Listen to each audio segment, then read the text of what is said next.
Bo'lsa mana biz Moskvadamiz. Ko'pchilik aytsak, o'sha qor ko'p yog'di bu yil desa, ko'pchilik ishonmayapti. Hozir sizlarga shuni ko'rsatib o'taman. Bugun 23-fevral.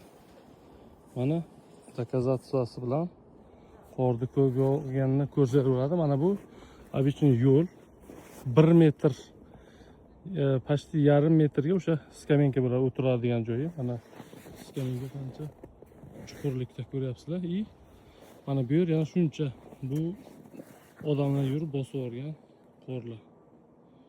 Mana bu skamenka o'tirg'ichi.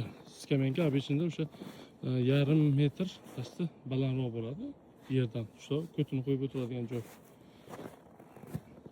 Mana shunaqangi qor. 26-yil 23-fevraldamiz. O'zbekistonda havo vasha zo'r. Lekin qaranglar mana. Shu yo'l. Mana shu yerda odamlar o'tirib dam oladigan joy, ya'ni o'tib ketadigan joydagi anaqa. Mana shuncha qor yog'gan, o'zi ko'milib qo'ygan.